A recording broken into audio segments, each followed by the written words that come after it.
Welcome to the Earn More, Stress Less podcast with me, Caro, and my co-host for this season 2, Hayley Hudson. This podcast is for self-employed business owners just like you who really want to grow their business and become successful and profitable and without all the stress and hassle. We want to share over 50 years of our business experience to show you how simple it can be to earn more money and how you can get organised without needing a business degree or any other qualification. We'll be talking about the easy steps that you can put in place right now to start earning more money today and to help you get the business that you deserve and dream of. So without further ado, let's get started. This week's podcast is sponsored by Pocket PA, helping self-employed business owners to get organised, understand their finances and do their accounts all in one place using a powerful online tool. If you're serious about making a profit and having a successful business, then using a simple digital app like Pocket PA is the best way to grow and scale your business. Visit pocketpa.com for more details and start managing your money like a pro today. Hello and welcome to today's Earn More, Stress Less podcast with me, Caro, and you, Hayley Hudson. Hayley Hudson. We need to have a little jingle intro, don't we? Like they do on the One Show, where we introduce each other, maybe. We'll work on that. Keep listening. Anyway, today we are talking about money. Money makes the world go round. I think we all have different blueprints around money, don't we? But money is the basis of it being a business. Otherwise, it's just an expensive hobby going on, isn't it? So I think Hayley and I today are going to be talking about the money aspect things. And I think sometimes money conversations make people feel awkward. Do you ever think that? Yes. Yeah. Well, I suppose we've always been brought up, haven't we, that you shouldn't discuss money and there's certain topics that are off limits or, you know. It's a bit rude. Yeah, definitely. People feel awkward. Yeah, it's rude. It's a bit crass, isn't it, sometimes? Yeah. Don't ask how much someone's earning, but everybody's really nosy and wants to know how much they're earning. Do you ever think that? Yeah, it's exactly what we want to know. How much are you earning? And what are you doing with it? And how did you get that? Yeah. And how did you do it? Yeah, that's right. So today, I think what we'll do, we'll just sort of have some general conversations around sort of managing money in your self-employed business. And I think one of the first things that we need to sort of focus on is budgeting strategies, because I think whenever you're managing money, it's really important that we budget because we have to make some plans. It doesn't just happen by accident. And we will have some basic outgoings and costs and things which are known.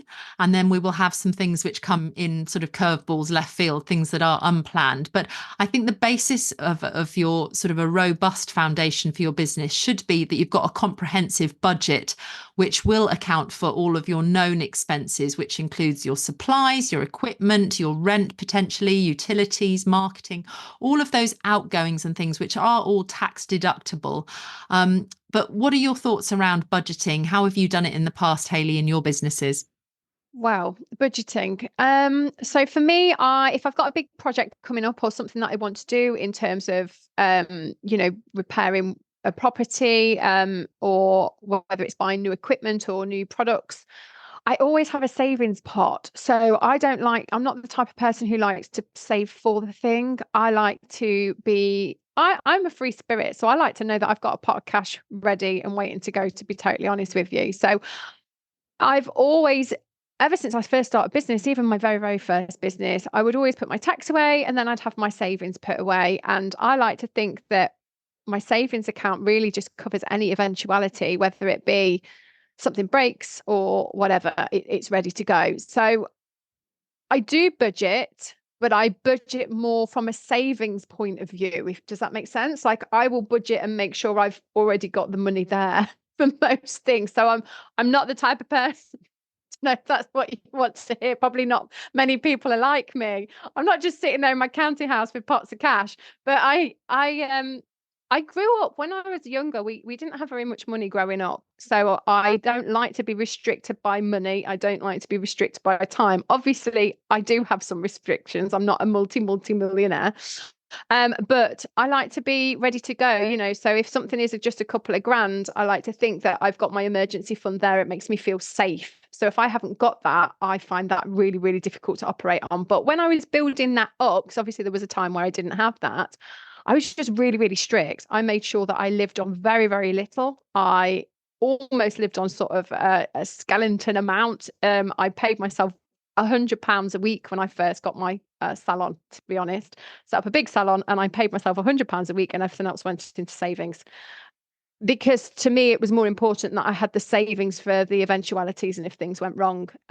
Because I'm not, I wouldn't say I'm a pessimist naturally. I'd say I'm a realist, verging on the side of a pessimist. So, my husband's totally opposite. He's like, everything's great, da, da, da, da, whereas I'm the one that's always got everything sorted. So yeah, I do live with a budget. But I tend to have the money and then figure out how I'm going to spend the money or whether I'm going to save it rather than, working the other way round for me. So I don't know. How do you work? Are you the same or are you different to me? Do you like to have the money already?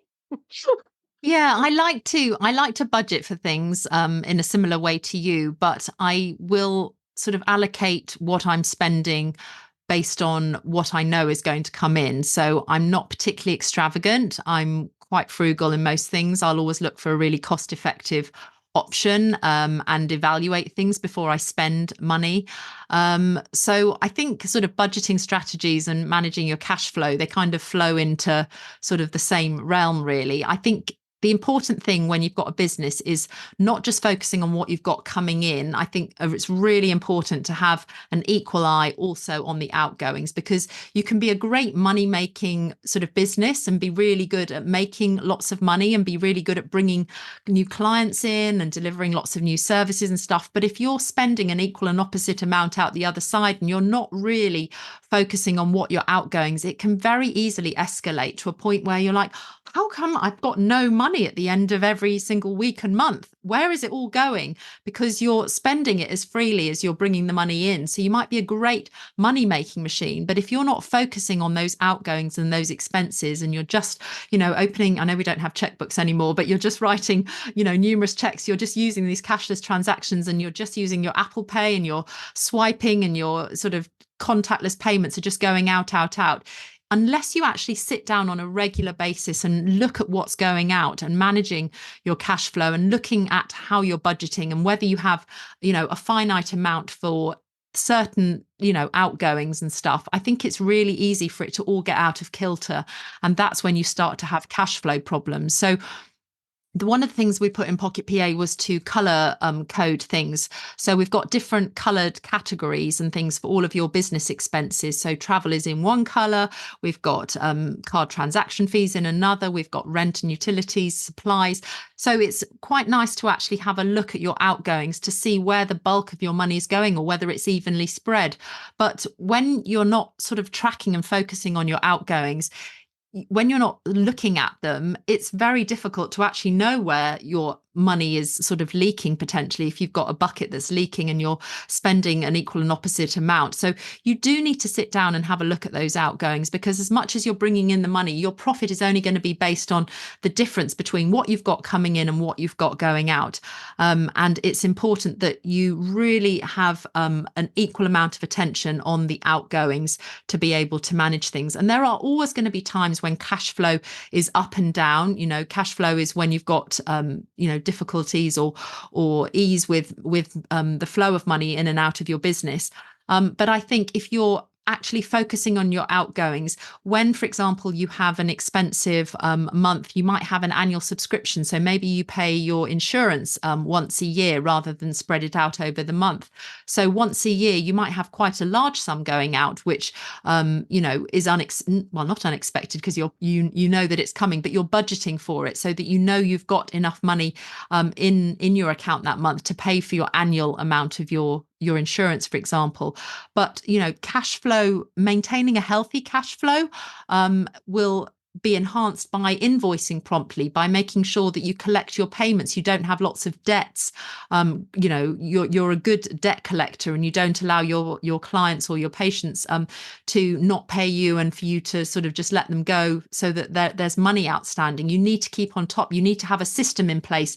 Do you ask your clients to pay deposits in advance before they even turn up for their appointment? That can really help with cash flow. It can also really help with minimizing no-shows and forgotten appointments. If somebody's got a vested interest because they've already paid some money up front for their appointment, they're less likely to forget that they're going to come to you or cancel last minute because they may forfeit their deposit.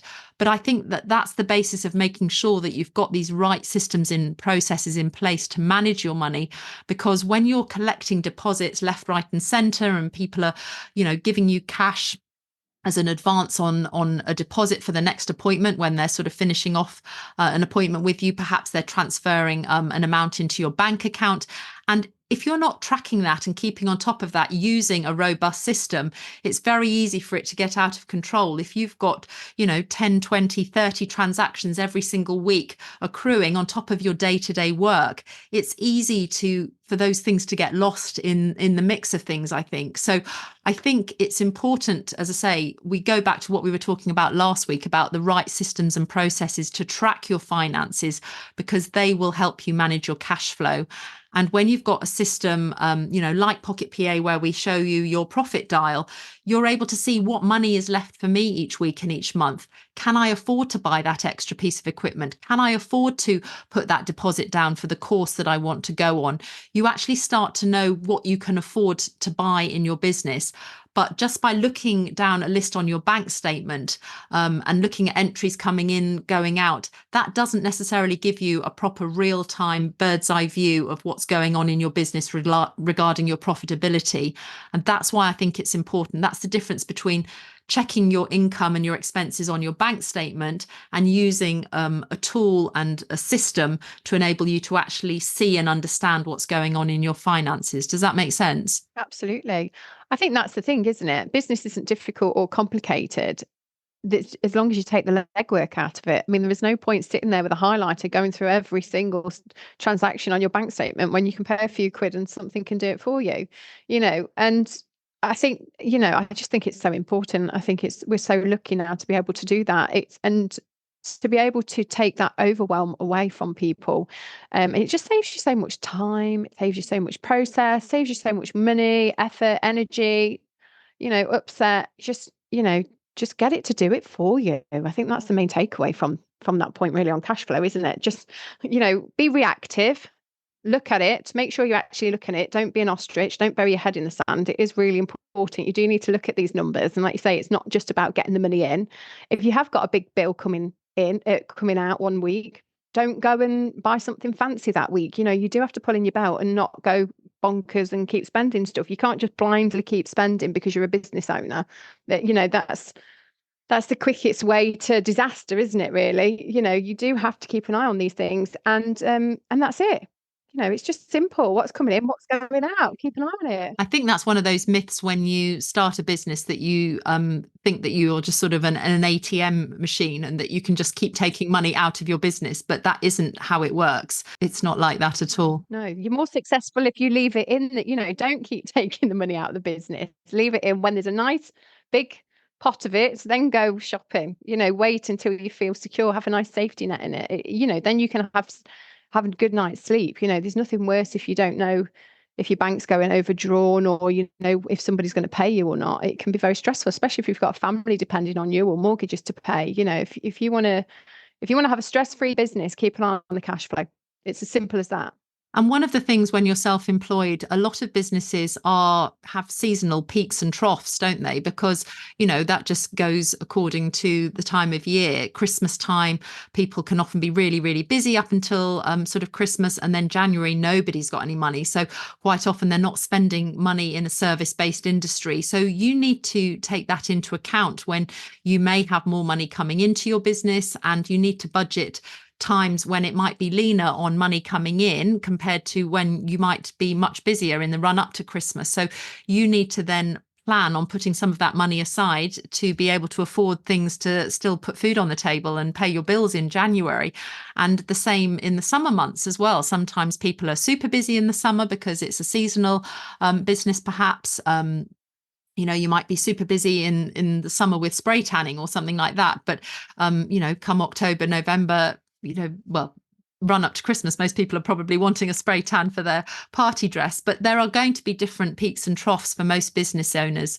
And so it's important that once you've had your first year of being in business, that you go back and you have a look. And, we have a really nice graph in Pocket PA to show you your ups and downs of how much money you're bringing in each month, so that you can compare and see exactly when you've got your busiest months and when you've got your quieter months. And I think when that happens, it enables you to plan for the following year, to know, gosh, I was really quiet in April. Well, perhaps I need to do a bit more marketing in March to make sure I can attract some new clients next month. Or maybe that's a good time for me to take my holiday on a quiet month. Or maybe that's a good time for me to do a course. But until you actually see the peaks and troughs of the income that's coming into your business, and you see where your expensive months are relating to your outgoings, it's difficult for you to sort of get into the flow of budgeting and managing your cash flow. But the most important thing about budgeting and cash flow is that you are tracking all of it. As I say, you can't manage what you don't measure. You've got to keep tracking all of these things. And the magic is in the mundane. It's about what you do each and every day relating to tracking your income and your expenses, not the big grand gestures where you suddenly sit down with all of your bank statements and your paper diary and you say, right, I'm going to just deal with this today, and I've got to work out when so and so paid or whatever.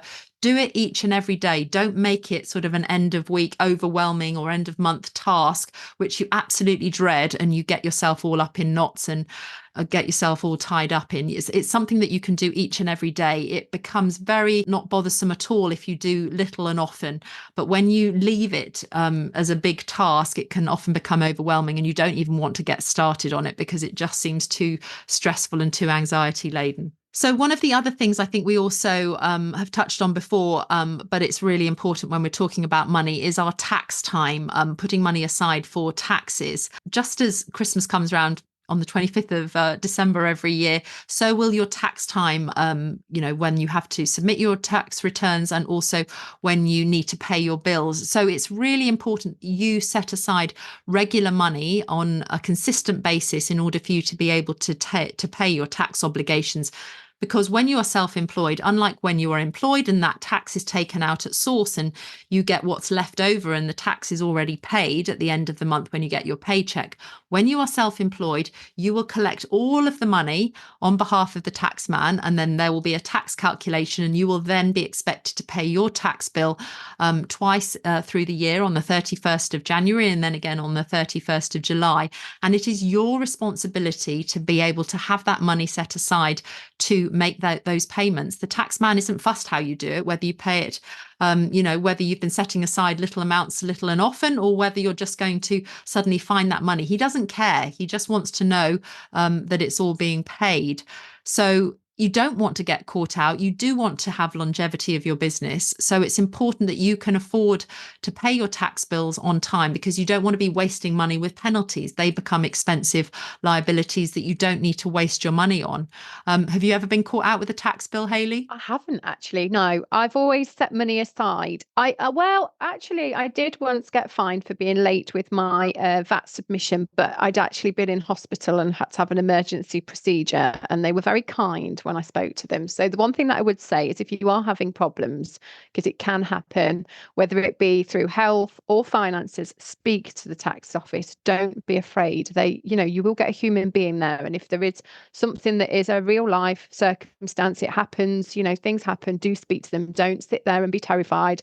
I mean, I'm not saying don't pay them, do pay them and do be frightened of them. But if something big comes up, and you've always had a good record, then they're always willing to help you, or they can put in payment plans and things like that. I mean, obviously, put things aside, but there are people that go through divorces and separations and some terrible things that do happen, bereavements, things like that. So if something does happen in your life that makes you mess up, essentially, or something comes in the way, just speak to the tax office. So that's what I would say on that point, definitely. Yeah, they're just humans, and they will take into account. They're obviously not going to want to have the wool pulled over their eyes. So if you just have been lazy and you haven't budgeted properly and you've been a bit silly and you are you've been spending all that money, then there will be probably one chance for you to get back on track with a payment plan. One. That's right. Yeah. But don't push that envelope too far and just expect them year on year to be understanding, because it is a commitment, it is a responsibility, and it is one of your responsibilities as a business owner to need to pay taxes. Absolutely. Sorry, just to add to that, that was one time in over 20 years. So yeah, to say what Caro said, do not try that every year. But if there is something that really does cause you problems in day-to-day life, do ring them, do speak to them. But the first thing would be pay it on time. And one of the other things, while we're sort of on the money topic, is about pricing and charging. I mean, we are going to do one episode more just on actually finding the right pricing strategy or whatever. But what I would say, when you're getting started and you're trying to work out what your prices are, obviously the price that you charge is going to massively impact your income and your revenue and your cash flow or whatever. But when you get started, a lot of people lack confidence on being able to price their services accurately and effectively to be able to have, a good, reasonably priced business that's going to sustain them. And what I would say is that when you are, putting your prices in place, it is not a race to the bottom. Do not think that by implementing the cheapest prices, you're going to get the most number of clients. What you will do is you will definitely attract a clientele that is always looking for more budget options. And with that can sometimes come quite a lot of extra baggage and headaches and stuff for you. So when you are looking at your pricing, don't think, oh my God, I've got to be the cheapest. I'm the newest on the block. I've got the least experience. I need to undercut everybody. And otherwise I'm not going to attract new clients. That isn't actually a great strategy for working out your budgeting. Hayley, what sort of advice could you give to people for pricing of their services? The main thing is break down your costs. First of all, figure out how much it actually costs you to deliver that service, and don't be afraid to factor in profit. Profit isn't a dirty word. You need to factor in profit. Otherwise, I've had friends that have been in the beauty industry who have been told by their accountant they may as well get a job in the supermarket. And the recent there's been all of the nail org in the news recently, and they've had a national price increase day because they were finding that they were below minimum wage. And it's so important that we stand together and stand proud as an industry and make sure that we're not undervaluing ourselves and charging too little. Because the other problem that we have as well is if you're the second income and somebody's doing a few nails as a bit of a hobby or something, and their partner may bring in the main income, that the few people are saying, well, I don't need to charge too much. I don't want to be greedy. And it's all a mindset thing. You're not being greedy by charging your worth and charging a decent living. And also, if you have the luxury that you don't need to do that, you need to think about the other women in the industry who may be single parents who do need to charge, good prices. We all need to keep the industry standard high, not have the race to the bottom, because it is so important with the cost of living crisis. Everything's going up. So make sure that your wages, you have a look at how long you're delivering and booking out for the service, because if you're giving too much time, that can be a problem. So you actually might be, not too bad in terms of the profitability when it comes to your service delivery and the products that you're using. But if you're booking out too much time for that service, when you start out, it might not be a problem because you've got too much time in your diary and it doesn't matter. But as you get more and more fully booked, if you don't reduce the time that you're spending with your clients, time is money, and that's one big way that I see people losing a lot of money, is allowing too much time and not charging for that time. One of the things in Pocket PA we've got under your services, when you've entered your services in, we've got a column that actually shows you what your productivity rate per hour is. Obviously, when people are employed, they often know what their hourly rate is. But when you're delivering a service, so for example, Megan might do a full set of Russian lashes or whatever it is she's charging, she will give that service in a specific amount of time, and she will charge an amount for that. So that will then give her an amount per hour, which is called your productivity rate per hour. So once you've got them all listed inside Pocket PA, you can sort them all according to your highest and your lowest. And say, for example, you might go through and see that your average productivity rate per hour is, say, 30 or 35 pounds per hour. You might then see some that are dropped below that, and then you'll see some that are, perhaps a lot higher. But what you want to then look at is all of those services that you're delivering, which is below what you're deciding is your minimum benchmark.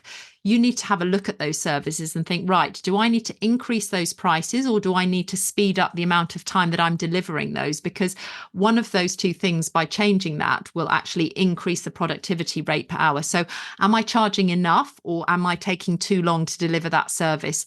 And a lot of people can't actually work out how to do. I know Megan couldn't work out what her productivity rate per hour was. So she might be charging £8 over, and it was only taking 10 minutes, so she couldn't work out what the productivity rate per hour is. So Pocket PA does that automatically, and I think it's very good to do that from time to time, perhaps once every 3 to 6 months. Have a look at your pricing and have a look at your productivity rate per hour, and have a look and check that you are working at a minimum amount per hour, because you don't want to be undervaluing yourself. And you'll probably have qualifications and experience which justifies exactly what you're charging in your industry. I think it's like you say, you need to either get quicker or you need to charge more, and be ruthless. These people, they're not your friends. You might think they're your friends, but they're not. It's a transactional relationship. And you know often they're turning up to the appointments, they've got a lovely lifestyle going on, and you might be sitting there not knowing how you're going to put your tax away. So you do need to charge your worth and be boundaried. I think a lot of hair and beauty professionals really struggle with charging their worth and sticking to the prices. I've seen people give discount just because they like somebody. I've been guilty of dragging down extra time because I like to speak to a specific client. We've all been there. I'll have an extra 15 minutes with them, or even half an hour, because you have a giggle. But actually, that extra half an hour, if you do that every day with somebody, that can add up to a whole day's work at the end of the month, that you're actually going to work and not being paid because you like to have a chat with one of your clients for a little bit longer. So you have to be mindful. Like you've said before, Caro, it's the small things that if you just tweak the small things, they have huge, significant knock-on effects, like doing your books every day and tracking your time and making sure you're charging for, even if it's 15 minutes, if somebody's one of the biggest things we did introduced with a beauty therapist I was working with, she used to struggle with the fact that how do you charge, say, for a waxing client? It's a bit of a tricky subject, this, so I'll be very careful how I word it. Shall we say some people are sometimes, they perhaps have a larger surface area, or they might be more hair, or there might be a particular thing in that service that requires an extra 15 minutes or something. So she's like, I can't put, extra hairy backside as an extra add-on, or something like this. What can we call it? So we just developed a new service. It was called Waxing Extra. So that waxing extra could have meant extra hairy, extra surface area, extra tricky, or what it may be, but just introducing that, so she had a chargeable amount for that extra 15 minutes, because sometimes you do need that extra 15 minutes, and somebody has got a really, really hairy back for a gent, or or a not so hairy whatever, it does vary. Hopefully I've navigated okay through that situation, but you know what I mean. So a hairy extra, an extra, a waxing add-on, or a waxing extra, not a hairy extra, don't ever put that. I'll have to check whether we can even leave that in, Hayley. That's one of our bloopers, but that shows that we're in real life.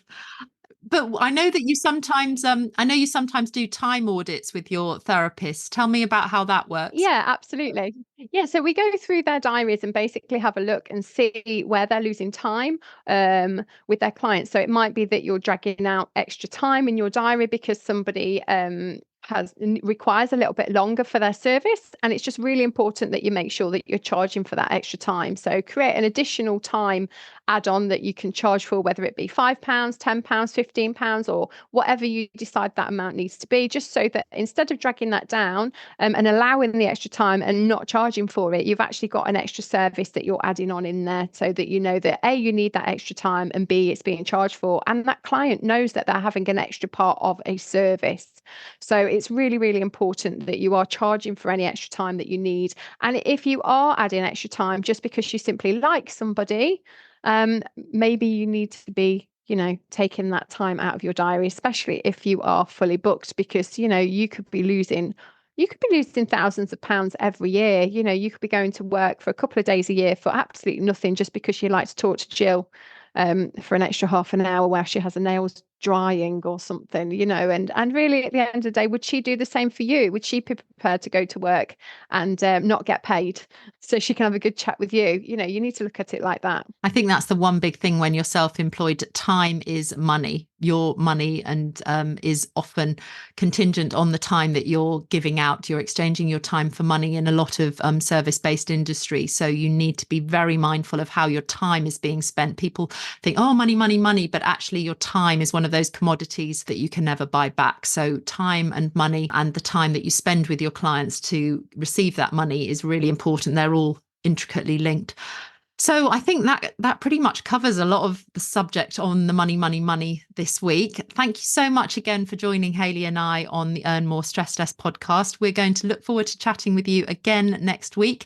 Have a look in the show notes, connect with Hayley and I. We've both got Instagram and Facebook accounts, and we'd love to hear from you. We would love to hear some feedback on the podcast. And if there's anything else that you would like us to cover, do reach out and let us know. Anyway, have a great week, earn lots of lovely money and the minimum amount of stress. And we will catch up with you again next week. Thank you so much for listening today to the Earn More, Stress Less podcast with me, Caro Syson, and my co-host, Hayley Hudson. If you've enjoyed this week's episode, then do hit subscribe so we can catch up again soon. And please kindly leave a review if you've got a moment and share with anyone else that you think this podcast could help on their self-employed journey.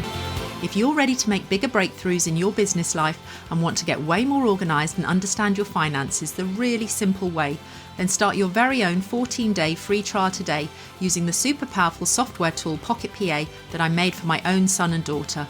Go to pocketpa.com/podcast and let's get you on the way to earning more money and stressing much less. Have a great week, whatever you're doing.